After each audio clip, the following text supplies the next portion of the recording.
If you caught our latest episode, we talked about Google Forms and how it could be tempting to sort of get into free or easily accessible tools or even popular tools.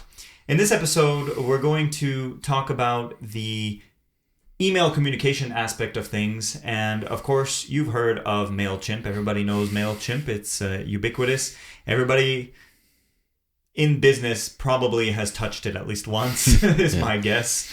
But popular doesn't necessarily mean that it's adapted, and especially not if you're running a business in the service, sports, and rec industry. So we're going to talk about why that is in this episode. Stay tuned.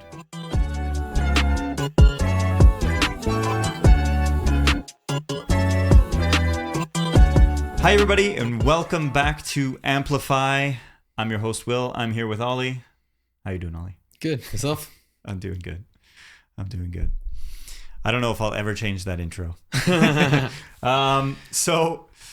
Today we're talking about Mailchimp. I'm sure you've heard of it.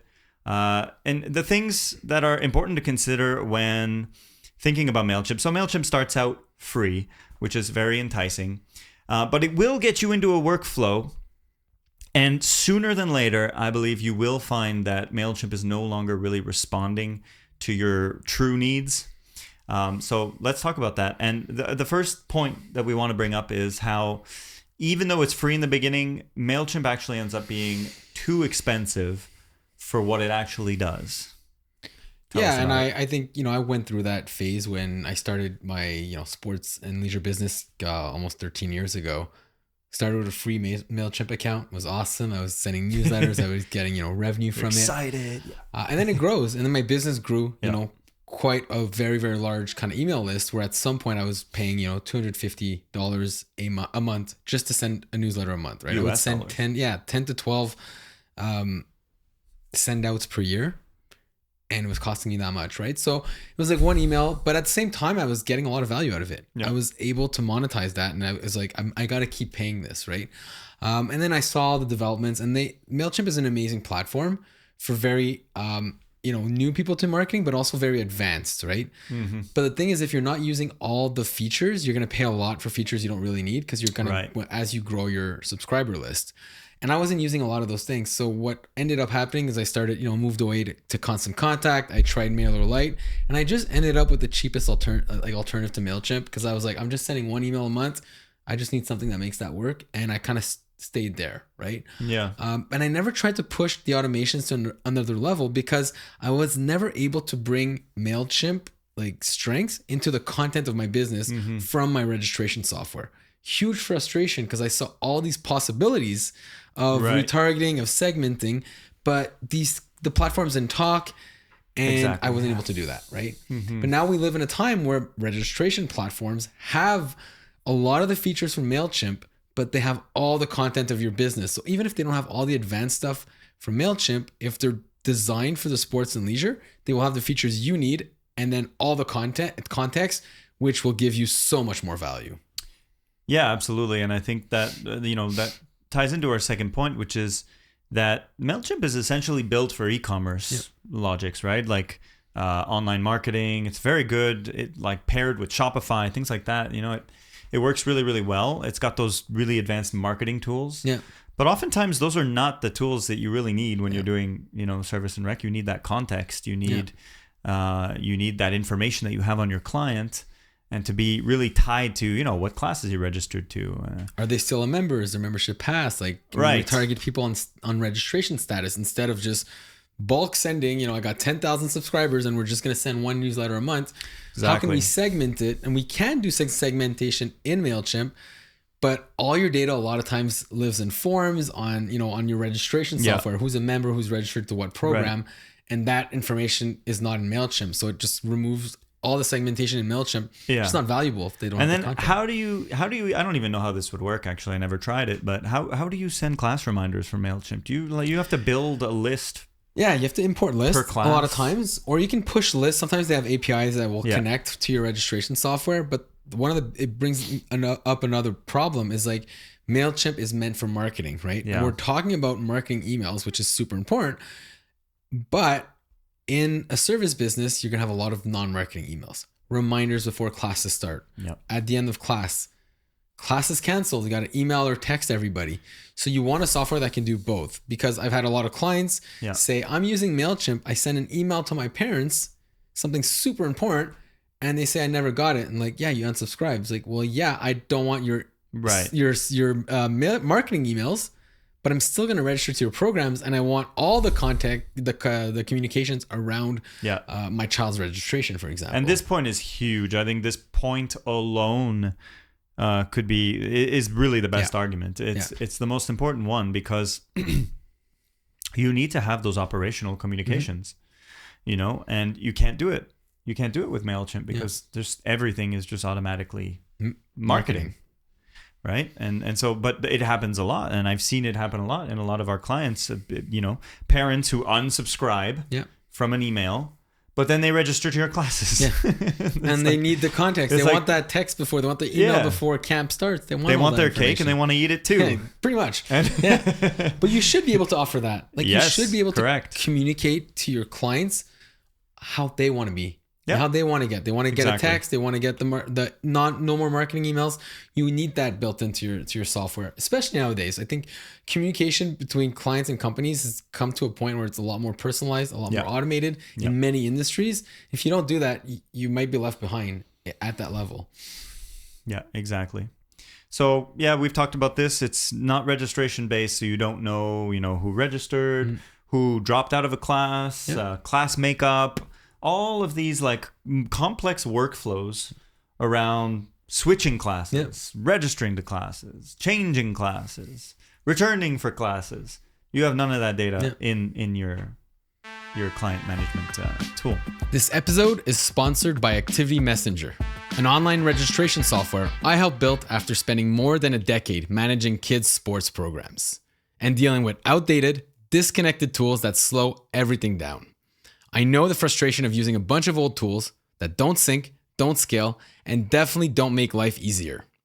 Activity Messenger is built to fix that.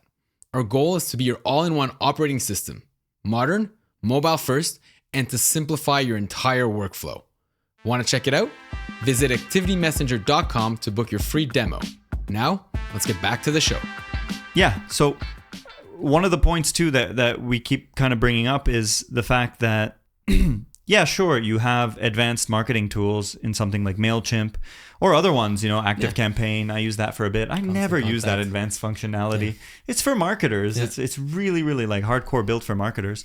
But it's not because it's advanced that it's, necessarily something to consider or even want, right? It's like for service, for sports and rec, it's a different type of advanced that you want, right? And it's all about how you configure your business and how the data comes into your business. Yeah. So got to look at the context more than anything else. You want to segment based on context from registration, age, all these other things, levels. Like there's a bunch of things you're going to want to do, but that's at the registration, not in all these advanced, like, oh, they clicked here on this email, so send them this other email. Like, right. Those are things like, that are for teams that have a whole marketing department. Yeah. A lot of the businesses, I owned a business for a long time. I was the marketing department and I was doing a million other things, right? So it's like, I don't want to learn all these advanced options in Mailchimp. I don't think they have that much value. Exactly. But I might have the idea of saying, oh, I'm going to open up a class for 6 to 7 year old. Wouldn't it be nice to target every single person who came in the last year who's 6 to 7 year old in this type of program and just send them a nice marketing email? That is simple marketing for me because it's my content. I'm not learning anything. It's an idea. I want to grow my business this way. The data's there and I just send it out. Easy. Yeah. And that's where you'll get a lot more personalization, a lot more value. People opening that up are getting something specific to what they like, what they've been registering for. Yeah. And then from there, you get a lot more value and it's not more complex. It's just more about you, about your business and your needs. Exactly. And with those kinds of tools, you can get into what we might call, industry specific automations. In other words, you can automate communications based on real contextual workflows. Yeah. So what's an example we were talking about earlier about birthday parties? Yeah. Yeah, birthday parties, right? So yeah, one great example is if you run birthday parties, so if you have a gymnastics club, a dance studio, whatever, and you run birthday parties, you might put in your newsletter every month, hey, we offer birthday parties. You might tell your clients. Now, because you have this context and the marketing email there, you can automate an email to go out 6 to 8 weeks before a child's birthday, because you have that data when they register, and then to be sent out to the parents saying, hey, we noticed, Will's birthday's coming up. We offer amazing parties. He loves the programs. Do you want to reserve that? So you're sending it exactly at the time the parent is either thinking about it or should be thinking about what to do for their child's birthday. And they're only getting one email a year. You don't have to integrate it everywhere, but they're getting it at the exact time that it makes sense for them to spend money with you. And I used to run birthdays, and I've had people come into our programs like, oh, I would have loved to have done a birthday with you. But too bad I didn't think about it. Well, not that. It's just, it was a month ago and I didn't know you guys did birthdays. Right? You know what I mean? So all these things can really, it helps. It better serve your client. They're happy. If they want it, they're going to come in and pick it up, and everybody's happy, right? But you're going to bring a lot of revenue from that. I've had some people tell me this pays for the software. Imagine you get one birthday a month. Yep. Your monthly fee is paid, right? There you go. From that one just automation. Just a simple little automation. And the other thing I want to touch upon on contacts, which this was a game changer. When I switched from Mailchimp to Activity Messenger or MailerLite, I think I was at that point. I remember I tried all of them almost, but when I switched to Activity Messenger, the really cool thing about it was that I used to open up programs, let's say for the summer, and I would open up registration in January, right? Mm-hmm. So I would send an email blast, and I would get hundreds of registration.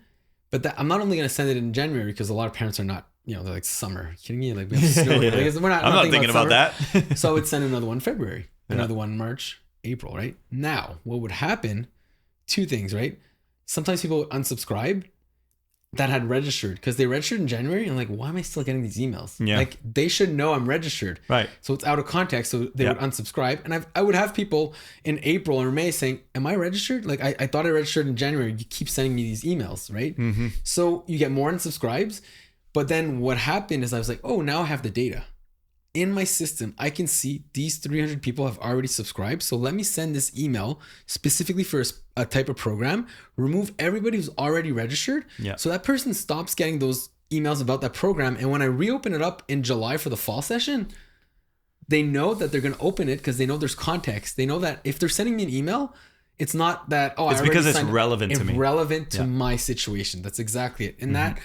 The thing that did, our unsubscribed lowered a lot because people were not getting as many emails. Right. But the craziest part is I was actually sending more emails, because I was like, oh, if I'm not bothering people who are already registered, correct, I can add in the cadence. So somebody will unsubscribe, but then there's parents that are like, oh, in May, I forgot to sign up for, my camp this summer, whatever it is. And they're happy you got that email at the last minute, right? Yeah. So it was just such a great move on all aspects, just because I had the context. It changed my whole strategy because I had the context, which technically you could do in Mailchimp. You have to import, remove people. It's just, I didn't do it because it's a headache. It's a headache. And then you just don't do it. Exactly. So. And I think that's probably one of the best pro tips we ever dropped on this podcast. Is like, it was a game changer. Yeah. I can that contextual, relevant to your client. Yeah.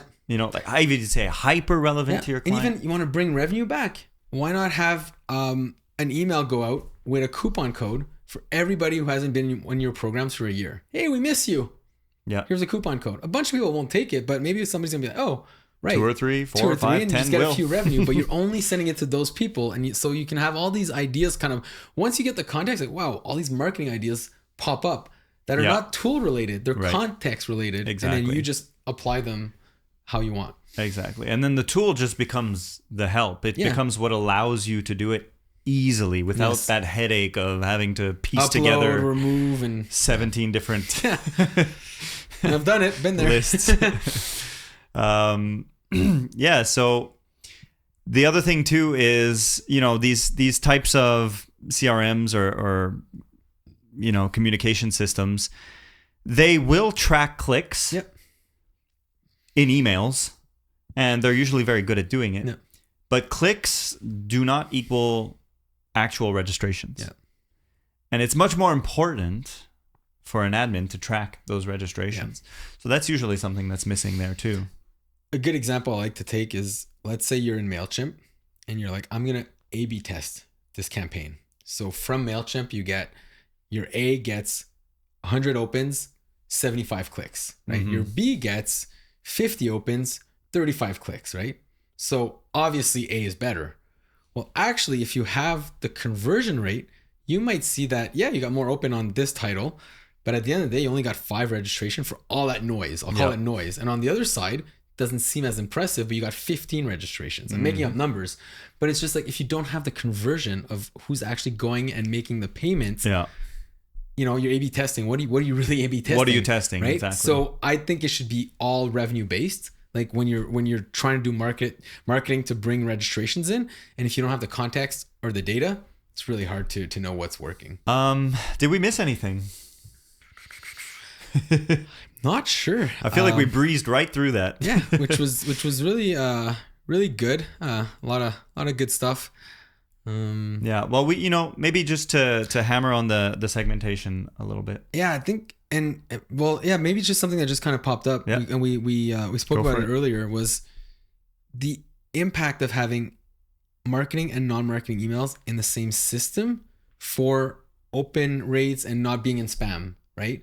So what happens if you're sending one email a month for Mailchimp, you know, chances are Gmail and all that stuff might put you in promotions or might put you in spam a bit more than if you're using the same system and you're sending confirmation emails, you're sending reminder emails, you're sending class cancellation emails. Your open rates for those emails are like 80-90%. It's sometimes 100%. Literally, you can send 23 kids, we got to cancel class today, and you'll get 100% open rate.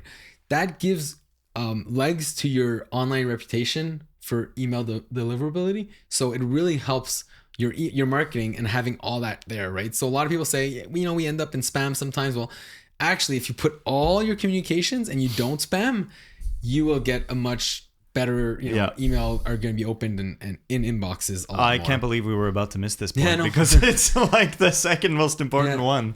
Yeah. But yeah, I mean, having that distinction between operational or non-marketing emails and marketing emails is an absolute game changer. Yeah.